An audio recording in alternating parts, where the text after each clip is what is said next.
Pessoal, professora Ivânia, voltando aqui para dar continuação ao sistema respiratório.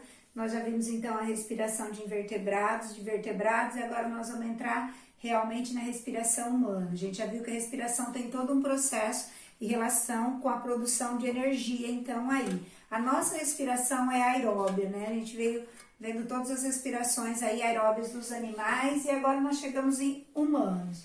Galera, o nosso sistema respiratório é um sistema bem equipado, né? A gente tem aí, compondo o sistema respiratório, narinas, fossas nasais, faringe, laringe e traqueia.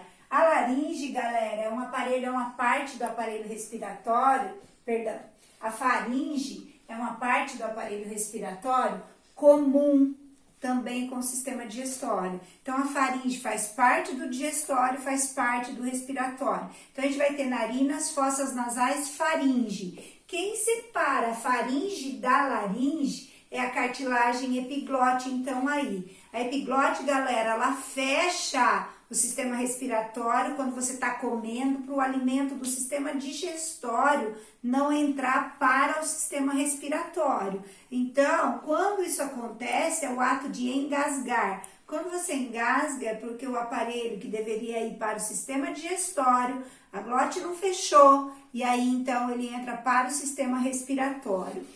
Olha só, seguindo narinas, fossas nasais, esse é o caminho do ar. Isso que eu estou falando, narinas, fossas nasais, faringe, laringe. Galera, a laringe, ela continua com a traqueia. Nós conseguimos palpar a traqueia aqui no nosso pescoço. Olha só, o esôfago, ele fica atrás da traqueia. Então, a traqueia fica na frente, o esôfago atrás. Perdão. Sim, a traqueia fica na frente, o esôfago fica atrás, galera. Agora, seguindo, então, o ar pela traqueia, a traqueia é cartilagem, é tecido cartilaginoso. A traqueia bifurca em brônquios. Um brônquio entra para o pulmão direito, o outro entra para o pulmão esquerdo. Então, aí, olha só, lembra da posição anatômica, é como se a pessoa estivesse na sua frente, direito, esquerdo. Galera, agora, bifurcou, então, narinas, fossas nasais, faringe, laringe, traqueia. A traqueia bifurca em brônquio esquerdo, brônquio direito, cada um entrando em um pulmão. Os brônquios se ramificam em bronquíolos, tá? Que tem diâmetro menor, os bronquíolos terminam em alvéolos. Os alvéolos são saquinhos de ar que vão fazer a hematose. Só os mamíferos têm pulmão alveolar, a gente viu isso na aula anterior, então aí, galera, quando o oxigênio chega nos alvéolos, por difusão, ele passa do meio mais concentrado para o meio menos concentrado. Em volta do alvéolo é cheio de capilar sanguíneo. Ele é extremamente irrigado, então aí, né, o capilar é extremamente envolvido por vasos sanguíneos. Galera, aqui então o oxigênio chegou, passa para o capilar, do alvéolo para o capilar por difusão, e o CO2 do capilar passa para o alvéolo por difusão. Essa troca gasosa tem o nome sempre, toda troca gasosa é hematose, toda troca gasosa é por difusão, do meio mais concentrado para o meio menos concentrado, difusão simples. Lembrando que só os mamíferos têm um músculo embaixo do pulmão, que separa o tórax do abdômen, exclusivo de mamífero que ajuda na respiração, que é o diafragma.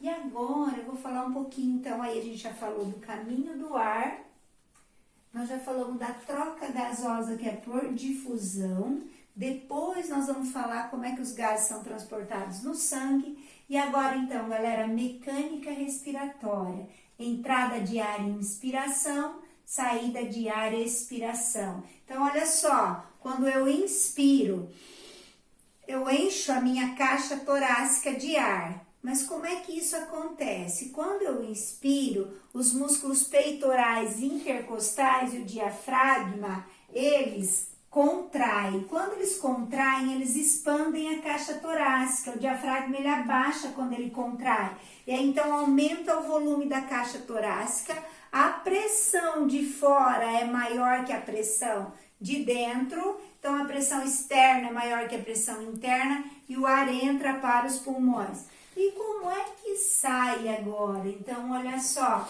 como é que é a expiração. Então, para entrar, os músculos contraem. Aumenta o volume da caixa, a pressão externa maior que a pressão interna. E agora, para sair?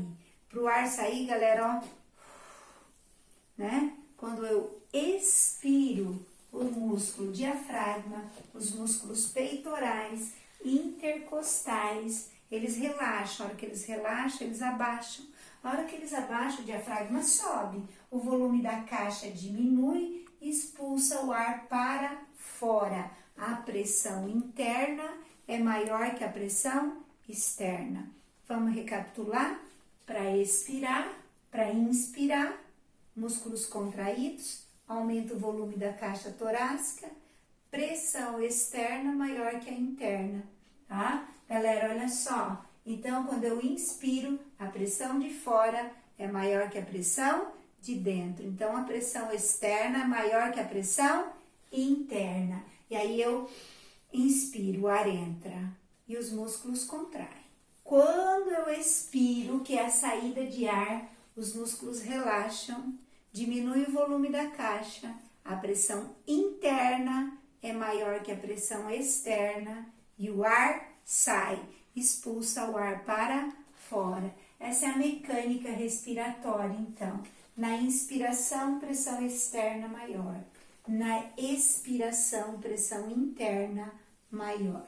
Ok? Pessoal, depois na outra aula nós vamos falar como é que os gases são carregados no sangue e como é que é o controle da respiração.